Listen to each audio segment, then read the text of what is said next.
안녕하세요, 김호준입니다. 거기 대접받으러 갔나요? 그렇게 생각합니다. 구테타 플랜이란 큰 그림 속에 한 퍼즐로 봐야 하는 거 아닌가? 바로 그 질문을 할 때다. 근데 우리는 일반인들은 안 궁금해. 모르주는 궁금하게 만들어버려요. 김호준 생각이었습니다. 김원준 칵테일, 근데 정리를 해봐야죠. 나는 세 가지 기준을 잡아봤습니다. 첫 번째는 김원준 칵테일은 깊이가 있어야 됩니다. 그냥 김원준 칵테일은 색도 명확하게 진해야 되고 향도 명확하게 있어야 됩니다. 강렬해야 돼요. 그리고 알코올 도수도 강렬해야 될 것 같다는 생각이 들었어요. 김호준이라는 캐릭터를 보면 명확합니다. 선도 명확하고 그 사람이 어떤 정치적인 성향도 그냥 대놓고 드러내고 얘기를 합니다. 그러면서 진보와 중도와 보수 모두를 다 또 아우르는 그러한 방송인의 역할을 보여주고 있거든요. 그러니까 이제까지 방송 패턴에서 보기 힘든 캐릭터가 아닌가 싶어요. 자기의 정치적 성향을 명확하게 드러낸 방송인이다. 다들 감추고 살았어요. 그냥 6.25 사변 이래 우리 대한민국의 방송국이라는 것이 나오고 나서 어떤 방송인이 난 진보야, 난 보수야 라고 말하고 표현하고 방송을 하고 있느냐? 있습니까? 있었습니까? 저 사람은 진보 같아.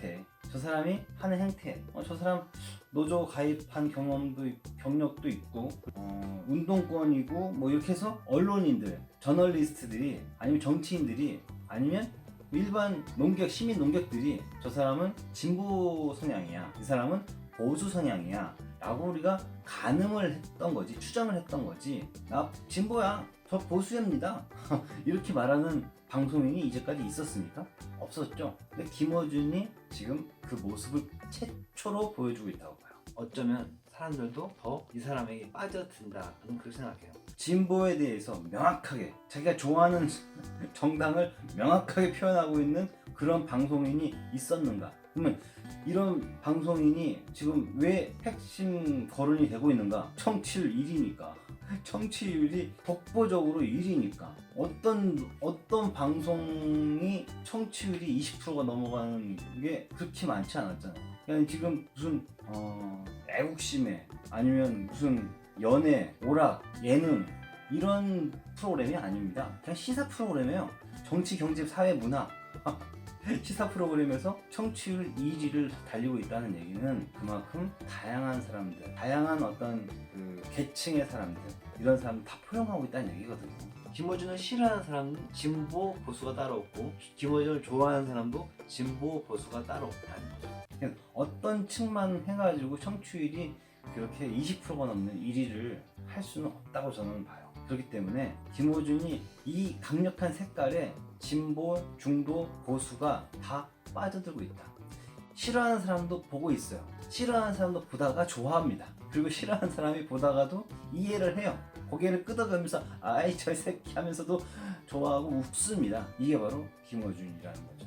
김어준의 그 색깔을 인정하면서 청취하고 시청하고 있다는 거죠. 저는 그래서 김어준 칵테일도 분명한 어떤 컬러와 향기와 강렬한 도수가 있어야 된다. 또 칵테일을 만들 때 기준이 있습니다. 기준이 되는 술, 또 기주라고 하는데, 그 기주를 쓸 때 보통 증류주를 많이 씁니다. 증류주를 쓰는 첫 번째 요인은 알코올 도수에 대한 기준을 또 만들어줘요. 보통 증류주들이 알코올 도수가 보통 40도입니다. 전 세계적으로 알려져 있는 6대 증류주가 있어요. 우리나라의 소주도 증류주인데 6대 증류주에는 소주는 안 들어가. 말 나온 김에 설명하고 넘어갈게요. 첫 번째로 위스키, 보리로 만들었죠. 브랜디, 포도로 만들었죠. 럼, 사탕수수, 테킬라, 아가베로 만들었죠. 진은 곡물로 만드는데 주니퍼베리라는 열매가 심출이 돼서 그 향과 맛이 특징으로 느껴지는 그런 술입니다. 여섯 번째, 보드카. 보드카도 이제 진처럼 잡곡으로 많이 만드는데요. 러시아가 이제 보드카의 원산지인데, 러시아는 애초에 감자로 만들었습니다.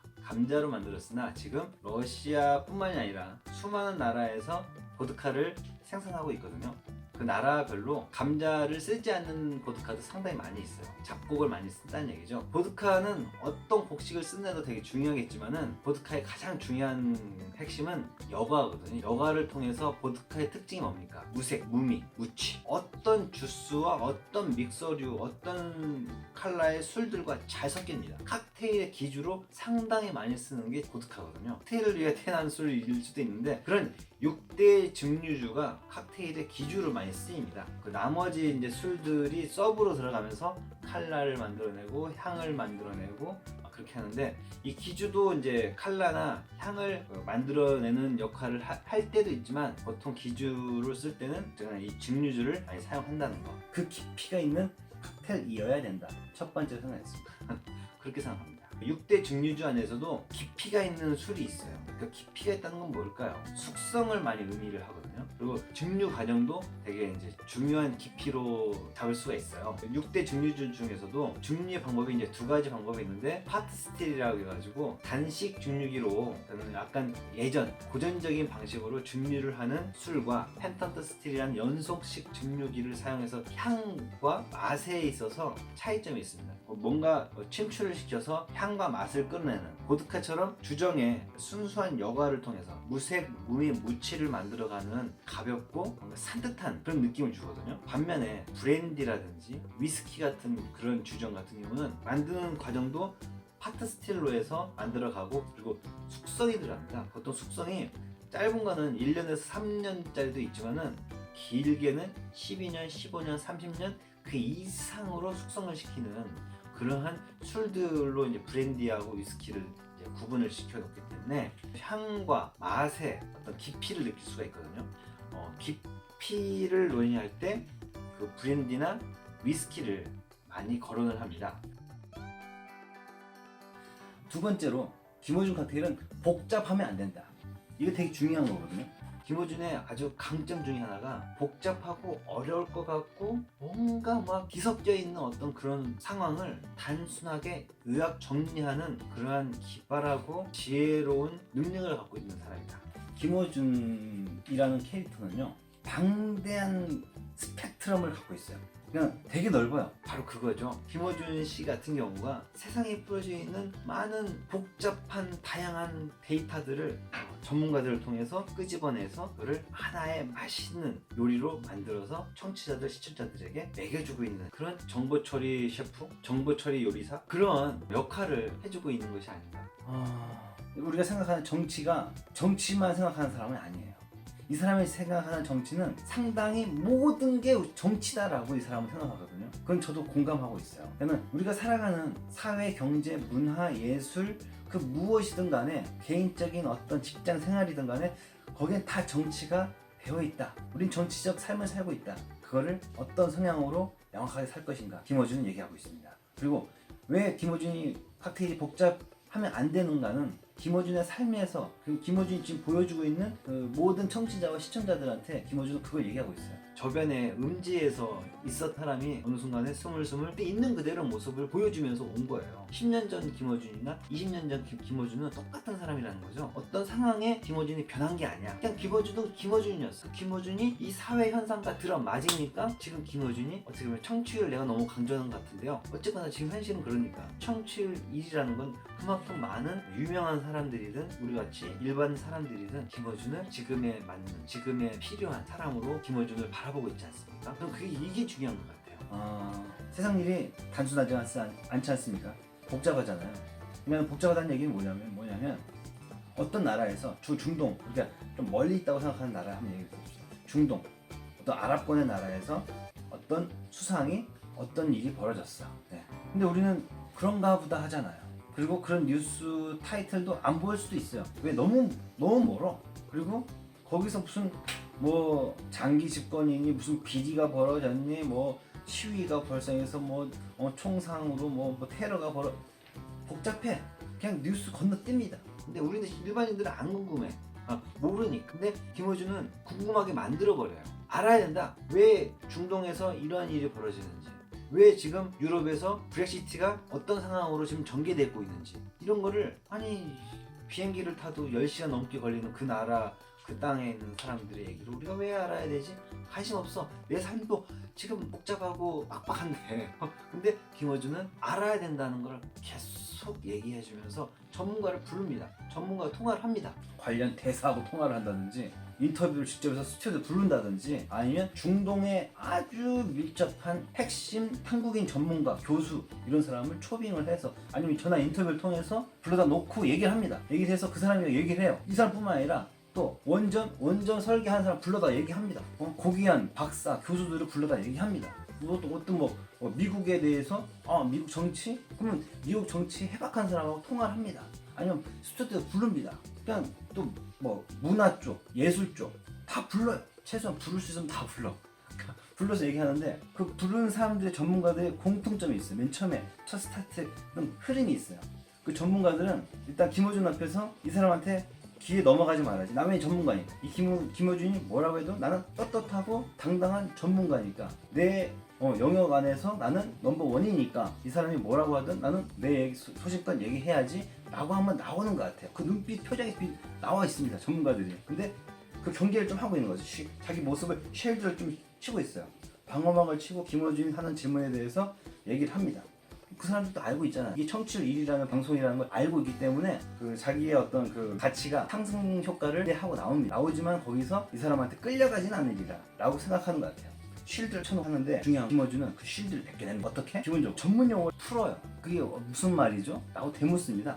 풀고 양파 껍질까지 계속 벗깁니다. 벗겨내서 결국은 그 사람이 일반 사람이 쓰는 용어를 쓸 때까지 계속 벗겨냅니다. 그럼 결국 그 전문가가 결국 자기의 쉴드를 다 벗어내고 일반 용어로 알아듣기 쉽게 설명을 합니다. 그걸로 김어준은 또 만족하지 못해요. 그러다가 또 말을 또 끊어요. 끊으면서 그러면 여기서 제가 한번 요약해서 한번 정리해볼게요 라고 하면서 그 사람이 했던 말들을 요약해서 청취자들과 시청자들한테 얘기를 해줍니다. 그럼 청취자들과 시청자들이 이해를 해요. 이해를 하면서 전문가는 이미 발가벗겨진 상태로 김어준한테 끌려가요. 그리고 그러한 얘기들을 김어준은 그 사람한테 무언으로 얘기를 합니다. 당신이 사는 것도 어차피 사람이 사는 세상이야. 좀 쉽고 간단하게 우리 얘기하면서 살지. 이렇게 표현을 무언으로 합니다. 그런 모습을 보면서 청취자들 그리고 시청자들이 대리 만족을 느끼는 것 같아요. 개인적으로 우리 시민들이 범접할 수 없는 사람들이잖아요. 그런 사람들하고 단 5분이라도 우리가 대화를 나눌 수 있는 사람입니까? 김어준은 이런 식으로 세상을 모든 걸 맞닥뜨리는 거야. 그리고 이거를 청취자들과 시청자들에게 얘기를 하는 세상은 그렇게 복잡하지 않습니다. 우리가 회피하기 때문에 그것들이 복잡하고 되게 어려운 것 같아. 실상 맞닥뜨리면 그 사람도 사람이고 그 나라도 결국 우리나라나 그렇게 큰 차이 없다. 사람 사는 거 부자라고 해서 10끼, 20끼 먹는 거 아니다. 그렇지만 죄를 지면 처벌을 받아야 된다. 착하게 사는 사람은, 올바르게 사는 사람은, 정의롭게 사는 사람은 존중받아야 된다. 이런 얘기를 김어준은 세상에 하고 있어. 이런 것들이 결국은 많은 사람들이 자기의 정치 성향을 떠나서 청취율 1위, 시청률 1위로 상을 받고 있는 것이 아닙니다. 저는 그렇게 생각해요. 그리고 한 가지 더, 김어준이라는 사람은 그런 것 같아요. 누나 페이스북이나 어떤 구글이든 뭐든 간에 그건 서치를 많이 하는, 뉴스를 많이 보고 있는 것 같아요. 그러면서 보지 못했던 사람, 오! 희한해, 특이해, 근데 뭔가 끌려, 이러면 섭외를 합니다. 그러면 섭외한 사람이 스튜디오 나와요. 바로 앞에 나와서 얘기를 합니다. 그러면 김어준은 이거를 청취자들과 시청자들에게 송출하는 거잖아요. 그때 김어준의 표정이 보여요. 나 행복해. 아주 행복해. 네, 자기가 발견한 그 보석 같은 사람을 스튜디오에 모셔놓고 그거를 세상 사람들이 질문을 해가는 그런 과정들이 되게 행복하는 느낌을, 그러면서 같이 저도 근데 행복해지는 거예요. 저뿐만이겠습니까? 많은 사람들이 그럴 거야. 대리 만족을 하는 거예요. 예를 한번 들어보면 너무 많은 사람들이 있는데, 우리나라 가수라고 해야 돼. 경기민요 하는 이희문 씨라고 있잖아요. 이희문 씨도 저도 사실 김어준 씨 통해서 이제 처음 보게 됐는데, 그 타이니 데스크 콘서트라는 그 유튜브에서 저도 봤는데, 여러 뮤지션들이 그 작은 무대인데 뮤지션 앞에 데스크가 있고 백그라운드에는 책장들이 있어요. 이희문 씨가 거기서 우리의 경기민요 창법이에요. 레게 같기도 재즈 같기도 하고 뭔가 섞여 있어. 근데 끌려. 계속 듣게 돼. 와, 너무 듣기 좋고 누가 들어도 한국적인데 그 외적 비주얼이나 이런 부분들이 되게 참신한 거죠. 근데 그 사람을 스튜디오에 데려온 거예요. 그러면서 막 소개시켜 주는데 김어준의 어떤 말투나 표정에서 나 너무 좋아. 너무 행복해. 이 사람 앞에 놓고 이 사람 만나고 이 사람을 시청자 청취자들한테 보여준다는 게 너무 행복해. 이게 전 느껴져요. 그 사람들 뿐만 아니라 피아노를 잘 치는 사람, 악기를 잘 다루는 사람들, 스포츠 선수, 골퍼라든지 이런 사람들은 막 초청을 해요. 초청 안 되면 어쩔 수 없는데 초청을 하면 김어준 씨는 너무 행복해. 이런 모습을 저는 보는데, 게스트들한테 접근하는 모습 그리고 행복해하는 모습이 너무 기분이 좋고, 그래서 많은 사람들이 김어준을 좋아하는 것이 아닌가, 저는 그런 생각이 들더라고요. 자, 그래서 복잡하면 안 된다, 그 얘기고요. 그냥 두세 가지 안에서 김어준 칵테일은 딱 정해지고, 그 안에서 깊은 향, 깊은 맛, 알코올로서도 강렬한 그런 칵테일이 나와줘야 되지 않을까, 그렇게 생각했습니다. 세 번째, 김어준 칵테일은 품격이, 김어준이 지금 하고 있는 프로그램이 두 가지야. TBS에서 뉴스공장, 아침에 한 뉴스공장, 그리고 금요일 밤에 하고 있는 다스베이다 하는 김어준 개인 방, 팟캐스트나 유튜브로 볼 수 있는 그런 다스베이다. 어떻게 보면 뉴스공장에서 못한 말들을 그 게스트를 다시 다스베이다로 초청을 해서 깊이 있게 더 방대하게 풀어내는, 그리고 뉴스공장에서 초청 못했던 그런 사람들을, 억울한 사람, 더 많은 얘기를 좀 끄집어내야 될 사람 해서 그런 사람들을 알리는, 풀어주는 그러한 그 다스베이다라는 프로그램 두 가지인데, 최근에는 전 국회의원들 억울 시스터즈 두 분을 모셔다 놓고 그 억울했던 사연을 다스베이다에서 공중파에서 이런 얘기 뭐 못하니까 거기서 해주는 그런 수가 보니까 참 따뜻하더라고요. 저 억울 시스터즈 두 분은 참 기분 좋겠다, 김어준 씨가 참 고맙겠다, 그런 생각이 들더라고요. 그러면 다스베이다는 이제 팟캐스트 유튜브를 통해서 나가는 거니까 제재가 그렇게 많이 없으니까 욕 같은 게 나옵니다. 김어준 씨 주로 하는 욕이 씨발하고 개새끼 두 가지잖아요. 막 그 정도, 나 다른 욕 못 들은 것 같아. 심한 욕은, 또 심한 욕은 많잖아요. 맞는데 그냥 씨발하고 아 씨발 개새끼, 네, 이 정도인 것 같아요. 씹새끼 거기까지 안 가잖아요. 그냥 개새끼 씨발 딱 이 정도인데 되게 품이 없어 보이는, 욕을 사람 입에서 욕이 나오면 품위가 없어지잖아요. 근데 그 김어준의 맨 처음에 그 얘기를 딱 그거 보면 약간 뒤에서 걸리는, 필터링이 잘 안 되는 그런 사람들 많아. 저도 맨 처음에 그랬어요. 저거를 저 말을 하고 안 해도 될 것 같은데 하는데도 불구하고 합니다. 근데 할 때는 그 말을 들어도 싼 사람한테 합니다. 그리고 그 말을 소화할 수 있는 사람한테만 합니다. 자기하고 친한 사람, 주진우, 김용민, 탁현민 이런 사람들한테만 합니다.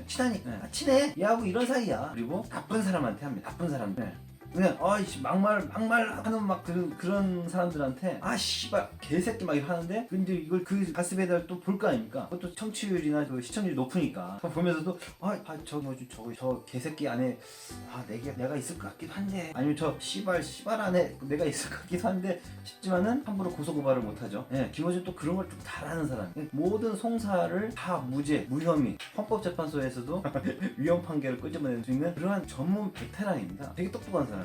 이런 사람이니까는 그런 씨발 개새끼를 쓰는데, 중요한 건 안 쓸 사람한테는 절대 쓰지 않는, 그리고 그렇게 해서 어떻게 보면 성격한 차이를 주더라니 만들어 버린다. 그냥 정세관 전 장관님이 나왔을 때 이 시대의 현인 막 이러면서 말씀하시는데, 또 박지원 의원 말씀하실 때 정치 9단부터 해서 정치 14단까지 막 얘기하시고, 그리고 다른 사람에 대해서 나쁜 행실을 하는, 이해가 안 되는 행실을 하는 사람들한테 씨발 개새끼야 그러면 이 격차가 느껴지면서 박지원 전 대표나 정세관 전 장관님 같은 경우가 너무나 큰 존재로 그냥 딱 느낌이 옵니다. 그리고 그 외의 사람들이라도 예술가나 스포츠인이라든지 문화인 이런 사람들한테도 딱히 존칭어를 심하게 쓰지는 않지만 되게 씨발 개새끼 그것만 안 쓰는 것만으로도 되게 그 격을 격상시켜주는 그런 느낌을 받아요. 그리고 기본적으로 뉴스공장은 이제 TBS에서 하는 거기 때문에 거기서는 절대 이제 그런 용어를 안 쓰죠. 안 쓰고 좀 정제된 말을 많이 쓰는데,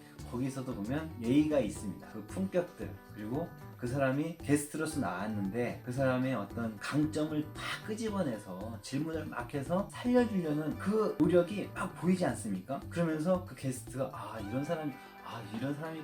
이런 사람이고 이런 것도 있구나 라고 청취자들, 시청자들은 알게 되는 거죠. 이렇게 품격을 살려주는 사람. 그리고 김어준 씨가 어떤 모르고 정말 아는 척 할 수도 있잖아요. 아는 척하고 근데 아는 척 그런 게 없어요. 이런 사람이, 이런 것이 바로 품격이다 라는 생각이 들더라고요. 이렇게 자연스러운 거, 그리고 이렇게 거치대가 없는 거, 이게 바로 우리가 이 시대의 품격이 아닌가. 치렁치렁 내려오고 막 거대한 아우라를 끼고 있는, 범접할 수 없는 그 안에서 품격이 나오는 것이 아니라 거리낌 없고 진솔되고 다 열려있고 다 보여주는, 그리고 편안하게 들을 수 있고 볼 수 있는 게 이 시대의 품격의 가치라는 걸 김어준 씨는 보여주고 있다라고 저는 봅니다. 김어준 씨는 다르다는, 품격이 다른, 남다른 그런 캐릭터가 아닌 그런 생각이. 그래서 정리하자면 깊이가 있고 복잡하면 안 되고 품격이 있는 이 세 가지를 갖춘 칵테일로 저는 접근하고자 했고, 그렇게 접근한 칵테일을 만들어 보여드리겠습니다. 김어준 칵테일 지금부터 시작하겠습니다. 안녕하세요, 김어준입니다. 김어준 생각이었습니다. 거기 대접받으러 갔나요? 갈 길이 아주 멀다. 김어준 생각이었습니다. 우리나라도 이제 그 정도 되는 나라입니다. 그리고 우리 잠수부들이 바로 그런 마음으로 잠수하고 있는 것 같아 참 고맙습니다. 동시에 그런 생각도 합니다. 무리하지 말고 사고 없이 돌아와달라. 김어준의 감사였습니다. 분명히 존재하는 오보의 리스크를 그냥 기꺼이 감수해버리는 게 아닌가. 저는 그렇게 봅니다. 김어준 생각이었습니다. 김어준 생각이었습니다. 미리 짚어둡니다. 입장을 각자 정리해두자. 김어준 생각이었습니다. 그 상처가 꽤 오랫동안 남는구나. 그러지 맙시다. 김어준 생각이었습니다. 구테타 플랜이란 큰 그림 속에 한 퍼즐로 봐야 하는 거 아닌가. 바로 그 질문을 할 때다. 김어준 생각이었습니다. 해보세요. 폼페이오 빨갱이.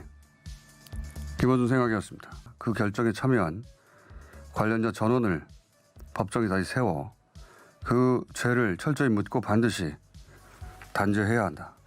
김어준 생각이었습니다. 진실을 은폐하고 왜곡하려 한 자들의 존재도 역시 낱낱이 밝혀져야 한다. 김어준 생각이었습니다. 그럼 두고 봅시다. 누가 과연 이 식량 지원을 반대하는지. 그들이 바로 한반도 평화체제의 걸림돌이다. 김어준 생각이었습니다. 그래도 호전되지 않을 시에는 하던 일을 멈추고 장기 요양을 하는 것이 본인과 지켜보는 모두의 정신건강에 서로가 좋겠다. 민 대변인의 건강을 걱정하는 김어준의 따뜻한 마음이었습니다. 이강인 선수가 경기 끝난 후에 이렇게 인터뷰를 합니다. 이런 경기는 보기도 드물고 하기도 드물다. 이렇게 좋은 경기를 하게 돼 고맙고 세네갈 선수들도 고맙다. 그렇습니다. 세네갈 선수들도 대단했어요. 그런 대단한 상대였기에 이런 훌륭한 경기가 나온 게 맞죠. 저는 이 말이 이강인 선수가 넣은 골과 어시스트보다 더 반가웠습니다. 이기기 위해 가진 모든 것을 쏟아부어 부딪혀서 싸우되 상대의 기량과 의지를 여전히 존중하는 것. 새로운 세대가 탄생하는 겁니다. 고맙다 이강인. 김어준 생각이었습니다.